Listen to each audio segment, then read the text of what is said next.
పిత పుత్ర పవిత్రాత్మ నామమున ఆమేన్. మన ప్రభు అయిన యేసుక్రీస్తు కృప, తండ్రి అయిన దేవుని ప్రేమ, పవిత్రాత్మ దేవుని సహవాసం మీ అందరితో ఉండును గాక. మీ ఆత్మతో ఉందురుగాక. లూకా శుభవార్త 1వ అధ్యాయము 34వ వచనం నుండి. మరియమ్మ, నేను పురుషుని ఎరుగను కదా, ఇప్పుడు ఇది ఎట్లు జరుగును అని దూతను ప్రశ్నించింది. అందుకు ఆ దూత ఇట్లనెను, పవిత్రాత్మ నీపైకి వేయించేయును, సర్వోన్నతుని శక్తి నిన్ను ఆవరించును. అందుచేత ఆ పవిత్ర శిశువు దేవుని కుమారుడు అని పిలువబడును. నీ చుట్టమైన ఎలిజబెతమ్మను చూడుము, ఆమెకు వయసు ఉంది కదా. గొడ్రాలైన ఆమె గర్భము ధరించి ఇది 6వ మాసం. ఎలైనా దేవునికి అసాధ్యమైనది ఏదీ లేదు. అంతటా మరియమ్మ, ఇదిగో నేను ప్రభువుకు దాసురాలిని, నీ మాట చొప్పున నాకు జరుగును గాక అని. అంతటా ఆ దూత వెళ్ళిపోయింది. ఆ రోజులలో మరియమ్మ యూదా సీమలో పర్వత ప్రాంతమున గల ఒక పట్టణమునకు త్వరితముగా ప్రయాణమైపోయింది. ఆమె జకరియా ఇంటిలో ప్రవేశించి ఎలిజబెతమ్మకు వందన వచనములు చెప్పెను. ఆ శుభవచనములు ఎలిజబెతమ్మ చెవిని పడగానే ఎలిజబెతమ్మ గర్భమందలి శిశువు ఆనందముతో గంతులు వేసెను. ఆమె పవిత్రాత్మచే పరిపూర్ణురాలయ్యెను. పిమ్మట ఎలిజబెతమ్మ ఎలుగెత్తి ఇట్లనెను, స్త్రీలందరిలో నీవు ఆశీర్వదింపబడిన దానవు, నీ గర్భఫలము ఆశీర్వదింపబడినది. నా ప్రభువు తల్లి నా యొద్దకు వచ్చుట నాకు ఎలాగో ప్రాప్తించింది. నీ వందన వచనాలు నా చెవిని సోకగానే నా గర్భమందలి శిశువు ఆనందముతో గంతులు వేసింది. ప్రభువు పలికిన వాక్కులు నెరవేరినని విశ్వసించిన మీరు ఎంత ధన్యురాలు. ఇది ప్రభు యేసుక్రీస్తు సువిశేషము. క్రీస్తువా మీకు స్తుతి కలుగునుగాక. సువిశేష బోధన వలన మన పాపములు మన్నించబడిన గాక. ఆమేన్. క్రీస్తునందు ప్రియమైన దేవుని బిడ్డలారా, ఆగమన కాలం 4వ ఆదివారానికి యేసుక్రీస్తు నామమున మీ అందరికీ కూడా ఆహ్వానం పలుకుతూ ఉన్నాము. దేవుని బిడ్డలారా, ఆగమన కాలంలో 4 ముఖ్యమైనటువంటి సంఘటనలు మనం తెలుసుకోగలుగుతున్నాం. ఈనాటి సువిశేష పఠనాన్ని ఆధారంగా చేసుకొని 4 ఆధ్యాత్మికమైన పాఠాలు మనం నేర్చుకోవచ్చు. దేవుని బిడ్డలారా, మొట్టమొదటి ఆధ్యాత్మికమైన పాఠము, ఆపదలో, అవసరములో, అనారోగ్యములో, ఆకలితో ఉన్నటువంటి వృద్ధులను మనము ఎన్నడూ అశ్రద్ధ చేయరాదు అని వాక్యము బోధిస్తుంది. ఎలా అంటే, మరి దేవదూత మరియమాతతో చెప్పిన తరువాత మరియమాత విన్నటువంటి వాక్యమును చూద్దాం. లూకా శుభవార్త 1వ అధ్యాయము 36వ వచనం. నీ బంధువు నీ బంధువు ఎలిజబెతమ్మను చూడుము, ఎలిజబెతమ్మ చూడము, ఆమెకు వయసు మళ్ళినది కదా. వయసు మళ్ళినది కదా. గొడ్రాలైన ఆమె గొడ్రాలైన ఆమె గర్భము ధరించి గర్భము ధరించి ఇది 6వ మాసము. 6వ మాసం. 39వ వచనం. ఆ రోజులలో ఆ రోజులలో మరియమ్మ మరియమ్మ యూదయ సీమలో ఉమ్, పర్వతము ప్రాంతమున గల ఆ, ఒక పట్టణమునకు త్వరితముగా ప్రయాణమైపోయెను. ఆ, ఆమె ఆ, జకరియా ఇంటిలో ప్రవేశించి చాలా ప్రియమైన దేవుని బిడ్డలారా, ఇప్పుడు మనం చదువుకున్న వాక్యం దేవదూత మరియమాతతో పలికిన మాట. మరియమాత, నువ్వు పవిత్రాత్మ ప్రభావం చేత గర్భం ధరిస్తావు. నీ చుట్టమని ఎలిజబెతమ్మ చూడు, ఆమె వృద్ధాప్యంలో ఉన్నది కదా, ఆమె గర్భం ధరించి ఇది 6వ మాసం అని. ఎప్పుడైతే మరియమాతకు వృద్ధాప్యంలో ఉన్నటువంటి ఎలిజబెతమ్మ గర్భం ధరించింది, ఆమెకు నా సహాయం అవసరం అని తెలిసిందో, వెంటనే త్వరితముగా రాయనక రప్పనక చెట్టనక పుట్టనక కొండనక కోననక సహాయము చేయటానికి వచ్చింది. ప్రియమైన దేవుని బిడ్డలారా, ఈరోజున మనం కూడా ఆపదలో మన అమ్మమ్మ తాతయ్య, ఆపదలో నాయనమ్మ తాతయ్య, ఆపదలో ఉన్నటువంటి వృద్ధులను మనము అశ్రద్ధ చేయకూడదు. వారికి మనం సహాయాన్ని అందించాలి అని పలుకుతున్నారు. ప్రభు అంటారు యెషయా గ్రంథంలో 46వ అధ్యాయాన్ని 4వ వచనాన్ని చూస్తే, అక్కడ దేవుడు ఒక వాగ్దానం ఇస్తున్నారు ప్రియమైన దేవుని బిడ్డలారా. యెషయా గ్రంథం 46వ అధ్యాయము 4వ వచనం. మీరు వృద్ధులగు వరకు వృద్ధులగు వరకు నేను మీకు దేవుడను, నేను మీకు దేవుడను. మీ తల నడిచిన దాకా నేను మిమ్ము మోయుదును, మీ తల నరిసిన దాకా నేను మిమ్ము మోయుదును. నేను మిమ్ము సృజించి తిని నేను మిమ్ము సృష్టించి తిని మిమ్ము భరింతును, భరింతును. నేను మిమ్ము మోయుదును, మిమ్ము మోయుదును. రక్షింతును. ప్రియమైన దేవుని బిడ్డలారా, ఈ వాక్యం వింటున్నారా? ప్రభు వృద్ధులకు దేవుడు వాగ్దానం ఇస్తున్నారు. వృద్ధాప్యములో ఉన్న అమ్మమ్మ తాతయ్య, వృద్ధాప్యములో ఉన్న నాయనమ్మ తాతయ్య, వృద్ధాప్యములో ఉన్న అత్త మామయ్యలారా, మీరు వినండి. మీరు వృద్ధులగు వరకు నేను మీకు దేవుడిని. యవ్వనములోనే కాదు, బాల్యములోనే కాదు, వృద్ధాప్యములో కూడా దేవుడు మీకు దేవుడిగా ఉన్నాడు. అయితే మీ తల నరిసే వరకు నేను మిమ్మల్ని మోస్తాను. అంటే వృద్ధాప్యములో కూడా దేవుడు మిమ్మల్ని మోస్తాడు, అనగా వృద్ధులను మేస్తాడు. నేను మిమ్ము సృజించి తిని మిమ్ము భరించదును, నేను మిమ్ము మోయుదును అని దేవుడే వాగ్దానం చేశాడు. తల నరిసిన వారిని, వృద్ధులను నేను ఎవరిని వదిలిపెట్టను. వారిని నేను మోస్తాను, వారిని భరిస్తాను, వారి ఆకలి తీరుస్తానని పలుకుతున్నారు. ఎలాగా అంటే దేవుని బిడ్డలారా, దేవదూత తన వృద్ధాప్యంలో ఉన్నటువంటి ఎలిజబెత్ అమ్మకు అవసరం ఉన్న సంగతి మరియమ్మకు తెలిసింది.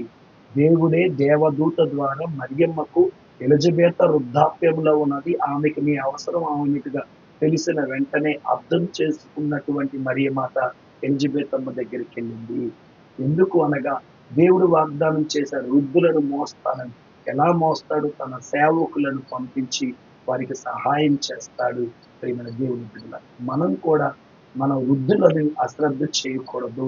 తల నడిసే వారిని మనం అశ్రద్ధ చేయకూడదు, చులకనగా మాట్లాడకూడదు. వారికి శరీరంలో శక్తి లేదే కానీ బాగా జ్ఞానము కలిగినటువంటి వారని పలుకుతుంది. మనము దేవుని బిడ్డలారా, తిమోతికి రాసినటువంటి మొదటి లేఖలో 5వ అధ్యాయము 1-2 వచనాలు చదువుకుందాం. తిమోతికి రాసినటువంటి మొదటి లేఖ 5వ అధ్యాయము 1-2 వచనాలు మనం చదువుకుందాం. వృద్ధుడగు వ్యక్తిని కఠినముగా గద్దింపక అతనిని నీ తండ్రిగా భావించి హెచ్చరింపుము. చూడండి, వృద్ధుడైనటువంటి వ్యక్తిని తండ్రిగా భావించండి. అనగా వృద్ధులలో మనం తండ్రిని చూడాలి. మరియమ్మ గారు వృద్ధాప్యములో ఉన్న ఎలిజబెత్ అమ్మలో తల్లిని చూసింది. వృద్ధాప్యములో ఉన్నటువంటి జకరియాలో తండ్రిని చూసింది. అందుకే వెళ్ళి సహాయము చేసింది. అందుకే వాక్యం ఏం పలుకుతుంది? వృద్ధాప్యంలో ఉన్నటువంటి వారిని ఎవరిని అశ్రద్ధ చేయక వారిని తండ్రిలాగా భావించండి అని పలుకుతున్నారు. తర్వాత చదవమ్మా. పిన్నలను నీ సోదరులుగా వృద్ధ స్త్రీలను తల్లులుగా భావించి వృద్ధాప్యములో ఉన్నటువంటి పురుషులను తండ్రిగా భావించండి, వృద్ధాప్యములో ఉన్న స్త్రీలను తల్లిగా భావించండి. ఏమైనా దేవుని బిడ్డలారా, ప్రస్తుత సమాజంలో మదర్ తెరేసా గారు కలకత్తాలోనే కాదు, ప్రపంచ దేశాలన్నిటిలో కూడా మదర్ తెరేసా ఆశ్రమాలు చాలా ఉన్నాయి. అయితే మదర్ తెరేసా ఆశ్రమాలలో ఉన్నవారందరూ కూడా ఎక్కువ శాతం వృద్ధులైనటువంటి పురుషులు, స్త్రీలు. మరి వీళ్ళకి వారు సహాయం చేస్తున్నారు. మరి బంధువులు కాకపోయినప్పుడు సహాయం చేస్తున్నారు అంటే అర్థం ఏంటో తెలుసా? ఆ వృద్ధులలో తండ్రిని చూస్తున్నారు, తల్లిని చూస్తున్నారు. మనము కూడా వృద్ధాప్యములో ఉన్నటువంటి ప్రతి ఒక్కరిలో తల్లిని, తండ్రిని చూడాలి. ఉదాహరణకి యేసు ప్రభు వారే చూశారు. దేవుని బిడ్డలారా, మత్తయి శుభవార్తలో 8వ అధ్యాయము 14-15 వచనాలు చూద్దాం. మత్తయి శుభవార్త 8వ అధ్యాయం 14-15 వచనాలు.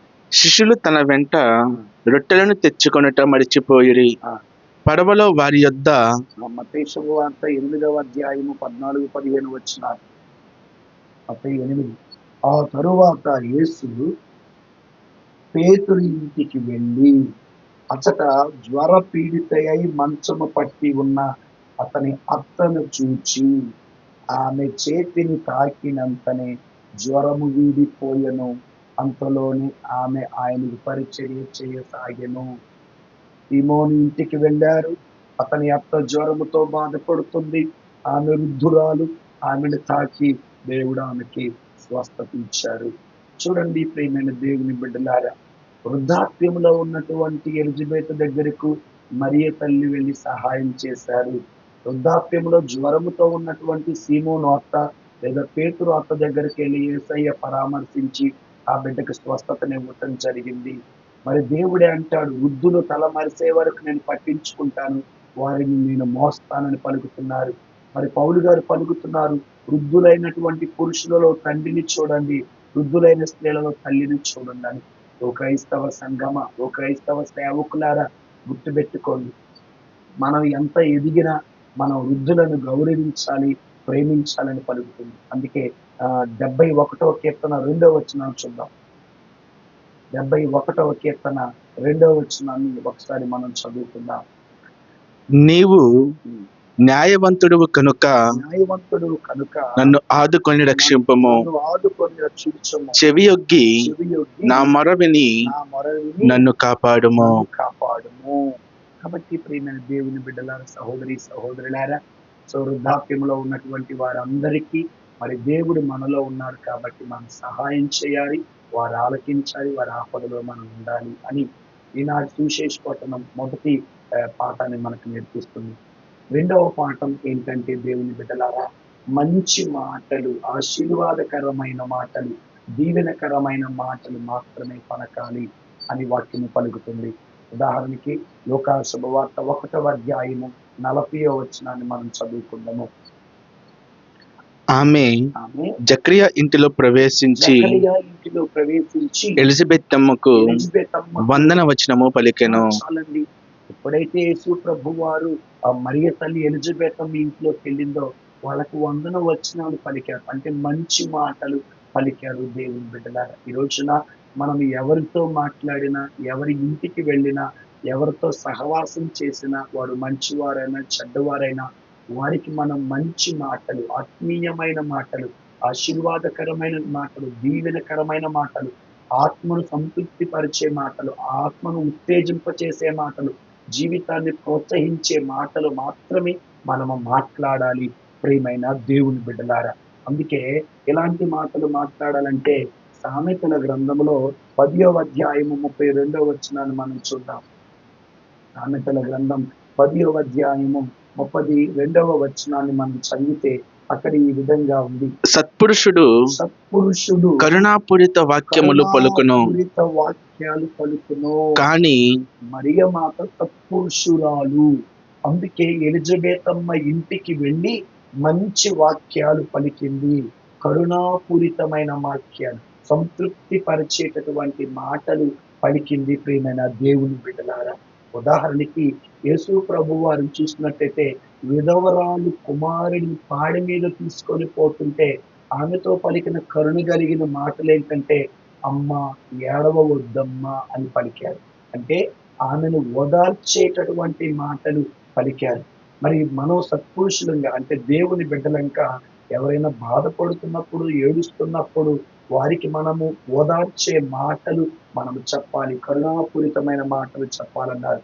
అందుకే పునీత పౌలు గారు ఎఫెసీయులకు రాసినటువంటి లేఖలో 4వ అధ్యాయాన్ని 2వ వచనాన్ని మనం చదివితే అక్కడ ఈ విధంగా ఉంటుంది. మీరు ఎల్లప్పుడూ సాధువులుగాను సాత్వికులుగాను సహనశీలులుగా ఉండవలెను, పరస్పరము సాయమనర్చుటకు ద్వారా మీ ప్రేమను ప్రదర్శించండి అని మనకి సో మంచి మాటలు చెప్పి ప్రేమను ప్రదర్శించి సహాయం చేయమని పలుకుతున్నారు ప్రియమైన దేవుని బిడ్డలారా, సహోదరి సహోదరులారా. కాబట్టి మనం ఎప్పుడూ కూడా అలాంటి మాటలు మనము మాట్లాడకూడదు, మంచి మాటలు మాత్రమే మాట్లాడాలని పలుకుతున్నారు. కొలస్సీలకు రాసినటువంటి లేఖలో 4వ అధ్యాయం 6వ వచనాన్ని చూద్దాం. కొలస్సీలకు రాసిన లేఖ 4వ అధ్యాయము 6వ వచనం. మీ భాషను ఎల్లప్పుడూ దయాపూరితముగా ఉప్పు వేసినట్లు రుచికరముగా ఉండవలెను. మన భాష ఎలా ఉండాలంటే ఎదుటి వారిని బాధ పెట్టేలా ఉండకూడదు, ఎదుటి వారిని ఏడిపించేలా ఉండకూడదు, ఎదుటి వారిని నాశనం చేసేలా ఉండకూడదు, ఎదుటి వారిని ఎదుగుదలకు ఉపయోగపడాలి. ప్రియమైన దేవుని బిడ్డలారా, సహోదరి సహోదరులారా, సో కాబట్టి మనము ఏం చేయాలా? మరియమాత ఎలిజబెతమ్మ ఇంటికి వెళ్ళింది. ఉదాహరణకి లోకానుసార్లు అయితే ఈ వయసులో మీకెందుకమ్మా పిల్లలు అని అంటా ఉంటారు. కానీ మరియమ్మ గారు మరి ఆ వయసులో ఉన్నటువంటి ఎలిజబెతమ్మకి వందనవచనాలు మంచి మాటలు పలికారు దేవుని బిడ్డ. ఉదాహరణకి నేను మీకు 2, 3 ఉదాహరణలు చెప్తాను వినండి. మరి యాయీరు తన కుమార్తెను బ్రతికించమని దేవుని పాదాల దగ్గర కూర్చొని మొరపెడుతూ ఉన్నప్పుడు కొందరు వచ్చి నీ కుమార్తె మరణించింది, గురువు గారిని శ్రమ పెట్టమాక అన్నప్పుడు యేసయ్య అన్నాడు, విశ్వాసము కలిగి ఉండు అని ధైర్యం చెప్పాడు. ధైర్యం చెప్పిన తర్వాత ఇంటికి వెళ్ళి ఆ కుమార్తెను బ్రతికించారు. లోకమంతా కూడా మరి యాయీరుని నిరుత్సాహపరిచి నీరు కారుస్తుంటే యేసయ్య మాత్రం ప్రోత్సహించారు, విశ్వాసం కలిగి ఉండు అని పలికారు దేవుని బిడ్డలారా. ఇంకా మనం ముందుకెళ్తే ప్రియమైనటువంటి దేవుని బిడ్డలారా, మరి వాక్యానుసారంగా చూసినట్లయితే మీరు భయపడకండి, ధైర్యం కలిగి ఉండండి అన్నారు. సో రక్తస్రావ స్త్రీతో ఏమని పలికారు? అమ్మా నీ విశ్వాసమే నీకు స్వస్థత. ప్రోత్సాహకరమైనటువంటి మాటలు పలకటం జరిగింది ప్రియమైనటువంటి దేవుని బిడ్డలారా. అదే విధంగా మనము కూడా ఇతరులను ప్రోత్సహించే మాటలు మనం పలకాలి. ఎదుటివారు ఎదగాలని ఆశ ఉన్నప్పుడు, ఎదుటివారు నీ దగ్గరకు వచ్చి ఎదుగుదలకు సహాయం చేయమన్నప్పుడు, నీకెందుకు ఎదుగుదల, నీకెందుకు ఉద్యోగం, నీకెందుకు చదువు, నీకెందుకు వ్యాపారం, మనం ఏదో కూలి పని చేసుకో, ఇలాంటి మాటలు కాకుండా మనం వారిని ప్రోత్సహించాలి. ఒకసారి ఎగ్జామ్లో ఎవరైనా వ్యక్తి ఫెయిల్ అయితే, సరే ఇప్పుడు ఫెయిల్ అయ్యే కదా, నెక్స్ట్ టైం కష్టపడి చదువుకొని బాగా ఎదుగు అన్నటువంటి మాటలు మనం ప్రోత్సహించాలే కానీ దేవుని బిడ్డలారా మరి ఇలాంటి మాటలు మనం మాట్లాడకూడదు. ఇంకొక ఉదాహరణ మనం చెప్పినట్టయితే మరి శతాధిపతి సేవకుడు కొరకు యేసయ్యను ప్రార్థన చేశాడు.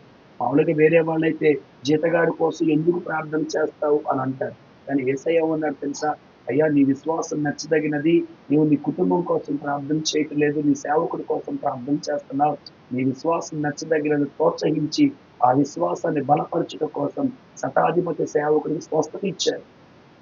ఈ రోజులో మనం కూడా ఏం చేయాలంటే ఒకరి ఇంటికి వెళ్ళినప్పుడు, ఒకరితో సహవాసం చేసినప్పుడు వారిని మన మంచి మాటలతో ప్రోత్సహించాలి, మంచి మాటలతో ధైర్యం చెప్పాలి, మంచి మాటలతో లేపి నడపాలి ప్రియమైన దేవుని బిడ్డలారా. ఉదాహరణకి పేతురు గారు నీటిలో మునిగిపోతున్నప్పుడు యేసయ్యాని కేకేసినప్పుడు యేసయ్య లేచి నిలబడి విశ్వాసం కలిగి ఉండు, అల్ప విశ్వాసి కాకమాక అని ధైర్యం చెప్పారు దేవుని బిడ్డలారా.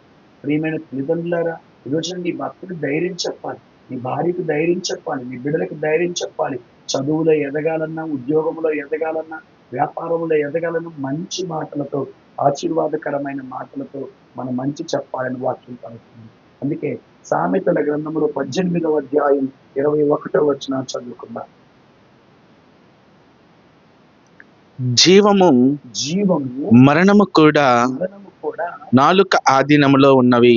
మన నాలుక ఆధీనములో జీవము మరణం ఉన్నాయట. కాబట్టి జీవము, నేనేమంటానంటే దేవుని బిడ్డలమైన మన నోటి వెంట జీవపు మాటలు రావాలి. కాబట్టి దేవుని బిడ్డలారా, సహోదరి సహోదరుల, మరియమాత ఎలిజబెతమ్మ ఇంటికి వెళ్ళి వందన వచనాలు పలికారు. యేసు ప్రభు యాయి ఇంటికి వెళ్ళి వందన వచనాలు పలికారు. శతాధిపతితో మంచి మాటలు పలికారు, పేతురుతో మంచి మాటలు పలికారు, విధవరాలతో మంచి మాటలు పలికారు, ప్రోత్సహించే మాటలు పలికారు. రోజున మనం కూడా ఎదుటి వారిని పలకరించినప్పుడు, వారితో సహవాసం చేసినప్పుడు ప్రోత్సహించే మాటలు పలుకుదాం. ఇక ఇది ఈనాడు సువిశేష పట్టణంలో 2వ భాగం. మరి 2వ పాఠం. 3వది చూసినట్టయితే మరి ఆత్మను ఆనందాన్ని పంచాలి. సో ఆత్మను ఆనందాన్ని పంచాలి. ఉదాహరణకి లూకా శుభవార్త 1వ అధ్యాయం 41వ వచనము మరియు 44 చదువుకుందాము. ఆ శుభవచనములు ఎలిజబెతమ్మ చెవిన పడగానే ఆమె గర్భమందలి శిశువు గంతులు వేసెను. ఆమె పవిత్రాత్మచే పరిపూర్ణురాలాయెను.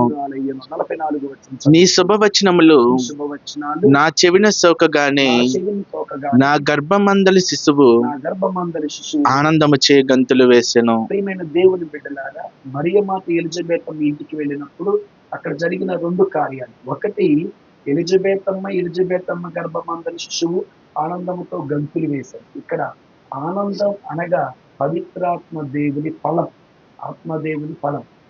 సో అందుకే యోహాను శుభవార్తలో చూసినట్లయితే 15వ అధ్యాయము 4వ వచనాన్ని చూసినట్లయితే, ఎవరు నా యందు ఉండునో, నేను ఎవని యందు ఉండునో వాడు అధికముగా ఫలించునని పలుకుతున్నారు.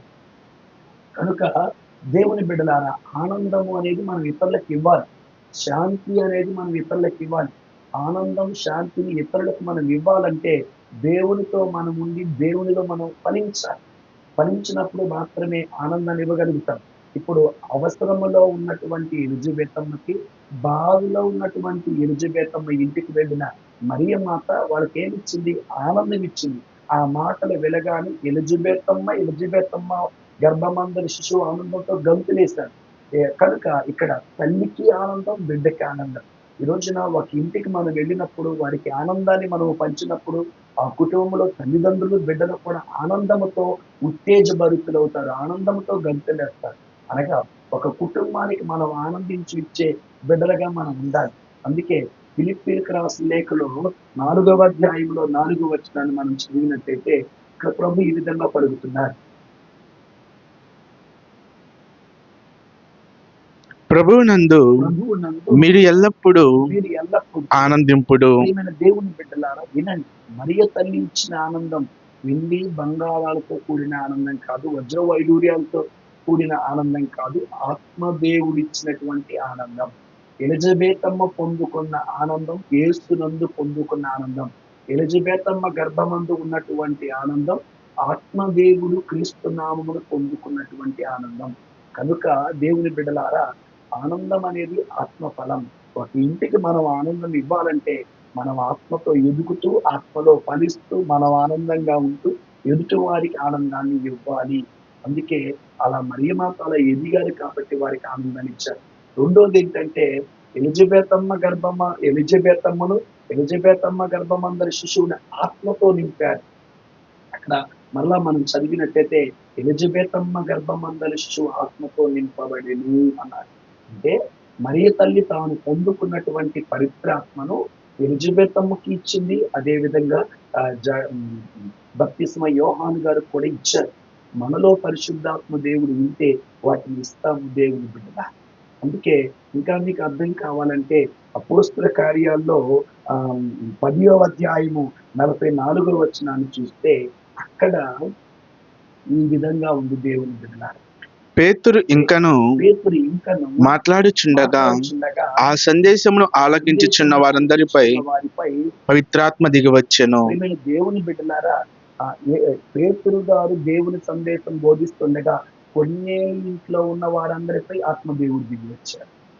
మళ్ళా ఇంకో చూసినట్టయితే మరియమాత ఇక్కడ ఎలిజబెతమ్మతో మాట్లాడుతుండగా వారిపై కూడా పరిశుద్ధాత్మ దేవుడు దిగి వచ్చారు. ఇక్కడ మరియమాతలో పవిత్రాత్మ దేవుడు ఉన్నాడు, పేతురు గారిలో పవిత్రాత్మ దేవుడు ఉన్నారు. వారిలో ఉన్నటువంటి దేవుణ్ణి 10 మందికి ఇవ్వటం జరిగింది. ఈ రోజున మనలో కూడా పరిశుద్ధాత్మ దేవుడు ఉంటే దేవుని బిడ్డల ఒకటి ఆత్మ ఫలాలు ఇస్తాము, రెండవది ఆత్మను కూడా ఇస్తాము అని వాక్యం పలుకుతుంది. కనుక ఈ 3 గుర్తుపెట్టుకోండి. ఒకటి, వృద్ధాప్యములో ఉన్నటువంటి ఎలిజబెతమ్మకి సహాయం చేసింది మరియమాత. రెండవది, వందన వచనాలు పలికింది మరియమాత. మూడవది, దేవుని బిడ్డలార ఆనందాన్ని ఆత్మను అందించింది. సో ఇవన్నీ మరియమాత ఎప్పుడు చేశారు అంటే 3 విషయాలు జరిగాయి. ఒకటి, ఆమె పవిత్రాత్మను పొందుకుంది. రెండవది, ఆమె గర్భమందు యేసు ప్రభు వారు ఉన్నారు. మూడవది, ఆమె దైవ శక్తిని పొందుకుంది. ఇది ఎక్కడ ఉన్నది అని అంటే లూకా శుభవార్త 1వ అధ్యాయం 35వ వచనం చదువుతున్నా. లూకా శుభవార్త 1:35. అందుకు ఆ దూత ఇట్లా నేను పవిత్రాత్మ నీపై వేంచేయును, సర్వోన్నతుని శక్తి నిన్ను ఆవరించును, అందుచేత అపవిత్ర శిశువు దేవుని కుమారుడు అని పిలువబడును. పవిత్రాత్మను పొందుకుంది, దైవ శక్తి ఆవరించి ఉంది, దేవుని కుమారుడు ఆమె గర్భమందు ఉన్నాడు కాబట్టే ఒకటి మరి అవసరంలో ఉన్న వారికి సహాయం చేసింది, రెండవది వందన వచనాలు పలికింది, 3 ఆనందం ఇచ్చింది, 4వది ఆత్మనిచ్చింది. ప్రియమైన దేవుని బిడ్డలారా, ఈ రోజున మనము కూడా ఆపదలో ఉన్న వారికి సహాయం చేయాలన్నా, ఎదుటి వారికి మంచి మాటలు చెప్పాలన్నా, మూడవది ఎదుటి వారికి ఆనందం ఇవ్వాలి అన్నా, ఎదుటి వారిని ఆత్మతో నింపాలి అన్నా, మనము మాట్లాడే మాటల సమయంలో వాళ్ళ ఆత్మను పొందుకోవాలనగా మనలో కూడా పవిత్రాత్మ దేవుడు ఉండాలి. మనకు కూడా దైవశక్తి ఉండాలి. మన హృదయంలో కూడా యేసయ్య ఉండాలి. మనము కూడా యేసయ్య దేహంలో భాగమవ్వాలి. ఇలా అయితేనే మరియ తల్లి చేసినటువంటి పరిచర్య మనం కూడా చేయగలుగుతాము. ప్రియమైన దేవుని బిడ్డలారా, అయితే ఇక్కడ ఒక గొప్ప సత్యం చెప్పి నేను ముగిస్తాను. ఆనందము పొందుకున్న ఎలిజబెత్ అమ్మ, ఆత్మను పొందుకున్న ఎలిజబెత్ అమ్మ, సహాయము పొందుకున్నటువంటి ఎలిజబెత్ అమ్మ, 100 వచనాలు విన్న ఎలిజబెత్ అమ్మ ఏమని పలికిందో తెలుసా? చూడండి, లోకా శుభవార్త 1వ అధ్యాయము 42వ వచనం చూద్దాం. పిమ్మట ఎలిజబెత్ అమ్మ ఎలిజబెత్ అమ్మ ఎలుగెత్తి ఇట్లు అనెను, స్త్రీలందరిలో నీవు ఆశీర్వదింపబడిన దానవు. ఎంత చక్కని ఎలిజబెత్ అమ్మ మరియ మాతను గుర్తించింది. ఏమని గుర్తించింది? స్త్రీలందరిలో ఆశీర్వదింపబడిన దానమని గుర్తించింది. ఎప్పుడు గుర్తించింది? ఆత్మను పొందుకున్న తర్వాత. ఎవరి దగ్గర నుండి? మరియమాత నుండి. మరియమాత గర్భమందున్న యేసయ్య దగ్గర నుండి ఆత్మను పొందుకున్న తర్వాత, మరియమాత నుండి 100 వచనాలు పొందుకున్న తర్వాత, మరియమాత నుండి ఆదరణ పొందుకున్న తర్వాత, మరియమాత నుండి ఆనందం పొందుకున్న తర్వాత అంటుంది, అమ్మ నీ గర్భమందు దేవుడు ఉన్నాడమ్మా, నీ స్త్రీలందరూ ఆశీర్వదింపబడ్డదాను అని గుర్తించింది. దేవుని బిడ్డలారా, ఎదుటి వ్యక్తి దైవ భక్తుడు, ఎదుటి వ్యక్తి దేవుని బిడ్డ, ఎదుటి వ్యక్తి దేవుని సేవకుడు అని గుర్తించాలి అంటే ఒకటి, మనం ఆత్మను పంచాలి. ఎప్పుడైతే మనలో ఉన్న ఆత్మను ఆత్మీయతను పంచుతామో ఎదుటి వారు మనల్ని గుర్తించి మనం దేవుని బిడ్డలమని గుర్తిస్తారు. ఎలిజబెత్ అమ్మ ఏ విధంగా అయితే మరియను స్త్రీలందరూ ఆశీర్వదింపబడినాను గుర్తించిందో, మనం కూడా అలా దేవుని బిడ్డలమని గుర్తించబడాలంటే ఆత్మను పంచాలి, అనురాగాన్ని పంచాలి, ఆనందాన్ని పంచాలి, వారి అవసరములు సహాయము చేయాలి. ఆ తర్వాత ఏమన్నదంటే తర్వాత వచనంలో, నా ప్రభు తల్లి నా యుద్ధకు వచ్చుకు నాకు ఎలాగూ ప్రార్థించడం. ఎలిజబెత్ అమ్మ గుర్తించినటువంటి రెండోది ఏంటంటే మరియమాత దేవుని తల్లి అని గుర్తించింది. మొదట ఏమని గుర్తించింది? వీళ్ళందరిలో ఆశీర్వదింపబడినదా. ఎందుకు ఆశీర్వదింపబడిందంటే ఆమె దేవుడు తల్లి అయింది కాదు. ఇక్కడ రెండోది ఏమని గుర్తించింది? నా ప్రభుని తల్లి అంటే ఆమె హృదయంలో దేవుడు, ఆత్మదేవుడు ఉన్నాడని, ఆమెను దేవశక్తి ఆవరించి ఉన్నదని, ఆమె గర్భములో యేసు ప్రభు ఉన్నాడని గుర్తించింది. అంటే ఎప్పుడు గుర్తించింది? ఎప్పుడైతే మరియమాత ఆత్మీయమైన కార్యాలు చేసిందో, ఎప్పుడైతే మరియమాత ఈ ఆత్మను మరియమాత నుండి ఎలిజబెత్ అమ్మ ఆత్మను ఆనందాన్ని పొందుకుందో అప్పుడు గుర్తించింది. మరి ఈ రోజున వాక్యము వింటున్న మనం, ప్రభు శరీరక్తాలు స్వీకరిస్తున్న మనం ఎదుటి వారిలో దేవుణ్ణి గుర్తిస్తున్నామా? ఎదుటి వారి హృదయం దేవుని ఆత్మకు నివాసం అని గుర్తిస్తున్నామా? ఎదుటి వారి దేహం క్రీస్తు దేహంలో భాగమని గుర్తిస్తున్నామా? మనమందరము కూడా దేవుని బిడ్డలమని గుర్తిస్తున్నామా? మనమందరం తండ్రి బిడ్డలమని గుర్తిస్తున్నామా? గుర్తించటం లేదు అంటే నువ్వు ఆత్మను పొందుకోలేదు. కనుక దేవుని బిడ్డల ఎలిజబెత్ అమ్మ గుర్తించింది. ఏమని గుర్తించింది? వీళ్ళందరిలో ఆశీర్వదింపబడిన దానమని. ఏమని గుర్తించింది? నా ప్రభుని తల్లి నా యుద్ధకు వచ్చి నాకు ఎలాగా ప్రార్థించింది. ఇంకొకటి ఏమని గుర్తించిందో తెలుసా? ప్రభు పలికినటువంటి మాటలు నెరవేరునని విశ్వసించిన నీవు ధన్యురాలు. అనగా దేవుడు పలికినటువంటి మాటలు విశ్వసించింది మరియమ్మ అన్న విషయం గుర్తించింది ఈ ఎలిజబెత్ అమ్మ. ఈ రోజున దేవుని బిడ్డలారా, మనం కూడా గుర్తించాలి. ఎవరు ఆత్మీయత కలిగినటువంటి దైవ బిడ్డలు, ఎవరు ఆత్మీయత లేని వాళ్ళు, ఎవరు ఆత్మను పంచేవాళ్ళు, ఎవరు ఆత్మను పంచని వాళ్ళు, ఎవరు నిజంగా రక్షణ ఇచ్చేవాళ్ళు, ఎవరు నిజంగా రక్షణ ఇవ్వని వాళ్ళు, ఎవరు నిజంగా దేవుని బిడ్డలు, ఎవరు నిజంగా దేవుని బిడ్డలు కాదు గుర్తించాలి. అలా మనం గుర్తించాలి అని అంటే మనలో పవిత్రాత్మ దేవుని ఉండాలి, మనలో దేవుని వాక్యం ఉండాలి, మనం ఆత్మతో ఆనందాన్ని పంచుకోవాలి అని వాక్యం పలుకుతుంది. కాబట్టి ప్రియమైన దేవుని బిడ్డలారా, సహోదరి సహోదరులారా, ఆగమన కాలం 4వ వారంలో మనం ఉన్నాం. ఈ 4వ వారంలో వాక్యం మనకు బోధిస్తున్న దానిని క్లుప్తంగా ఒక మాటలు చెబుతాను. వృద్ధులను మీరు ఆదరించండి. ఎవరింటికైనా వెళితే 100 వచనాలు పలకండి. ఎదుటి వారికి ఆనందాన్ని ఇవ్వండి, ఎదుటి వారికి ఆత్మను ఇవ్వండి అన్నారు. ఇవన్నీ మనం చెయ్యాలి అని అంటే మనలో పరిశుద్ధాత్మ దేవుడు ఉండాలి, మనలో యేసయ్య ఉండాలి, మనం దైవశక్తిని పొందుకుని ఉండాలి. సో దైవశక్తిని పొందుకున్న మరియమాత ఇవన్నీ ఎలిజబెత్ అమ్మకి ఇచ్చింది. దీనిని పొందుకున్నటువంటి ఎలిజబెత్ అమ్మ ఒకటి స్త్రీలందరూ ఆశీర్వదింపబడిన తల్లిని గుర్తించింది. రెండవది నా ప్రభు తల్లి నా దగ్గరకు వచ్చి నాకు ఏదైనా ప్రార్థించడానికి గుర్తించింది. అంటే నా దేవుడు తల్లి నా దగ్గరికి వచ్చిన నా దేవుడు ఆమె గర్భమందు ఉన్నాడని గుర్తించారు. మూడవది దేవుడు పలికిన మాటలు విశ్వసించిన గుర్తించింది. మనం కూడా గుర్తించాలి దేవుని. ఎవరు నిజమైన విశ్వాసంలో గుర్తించి మరి నిజమైన విశ్వాసంలో జీవించడం, పవిత్ర జీవితం జీవించడం. రేపు 24వ తారీఖు యేసు ప్రభుని మన హృదయంలోకి ఆహ్వానిద్దాం.